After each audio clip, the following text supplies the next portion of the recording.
અમરેલી જિલ્લાના જાફરાબાદ તાલુકાના બાબરકોટ રિઝર્વ ફોરેસ્ટની જમીન ખાનગી કંપનીને આપવા બાબતે આ મુદ્દો ગરમાયો છે. સ્થાનિક વિરોધ બાદ એમએલએ હીરા સોલંકીએ વનમંત્રીને પણ પત્ર લખ્યો છે.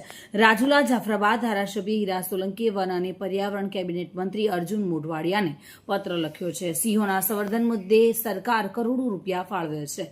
જો કે જંગલમાં માઇનિંગને મંજૂરી આપવાથી સિંહોનું અસ્તિત્વ જોખમાશે, જેના કારણે ગ્રામજનો સાથે સિંહોનું ઘર્ષણ પણ વધી શકે છે, તેવું હીરા સોલંકીએ જણાવ્યું હતું. આ મુદ્દે ગ્રામજનોની ખૂબ જ નારાજગી જોવા મળી રહી છે. તાત્કાલિક આ મુદ્દે ખુલાસો કરવા માટે પણ વિનંતી કરવામાં આવી છે. જાફરાબાદ તાલુકાનું બાબરકોટ ગામ 70 હેક્ટર જમીન જે ફોરેસ્ટ રિઝર્વ માટે રાખવામાં આવી હતી, એ 2 દિવસ પહેલાં મારા ધ્યાન ઉપર આવતા ઘણા બધા લોકોએ રજૂઆત કરી અને આ રિઝર્વ ફોરેસ્ટની જમીન પ્રાઇવેટ કંપનીને માઇનિંગ કરવા માટે મંજૂરી આપી છે એવું ધ્યાન ઉપર આવતા તાત્કાલિક જ મેં અર્જુનભાઈ મોઢવાડિયા સાહેબને, વન વિભાગના મંત્રીશ્રીને આ ધ્યાન ઉપર મૂક્યું છે પત્ર લખીને, અને સાચી હકીકત એમને આપી છે કે નથી આપી એ મારા ધ્યાન ઉપર ઓન પેપર કંઈ આવ્યું છે નહીં.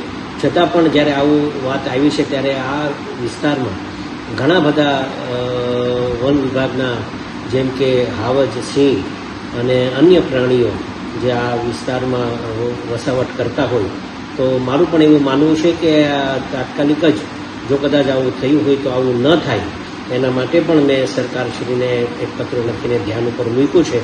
જેના કારણે જો આવું થાય તો આ વન પ્રાણીઓ બીજા બધા ગામડાઓમાં વસાવટ થાય અને બીજા બધા વસાવટમાં ગામડાઓમાં જોખમ થાય, એના કારણે આ વિસ્તારમાં ઘણા બધા સિંહ અને વન પ્રાણીઓ રહી છે, તો આ લીઝ ન આપે એવી મારી પણ માંગણી છે. અને આ ઓલા પ્રાઇવેટ કંપનીને આપી છે કે કેમ એ મારા ધ્યાન ઉપર વાસ્તવિકતા નથી આવી, છતાં પણ મેં પત્ર લખી કાઢ્યો છે અને નહીં આપવા માટેની મેં રજૂઆત કરી દીધી છે. Thank you.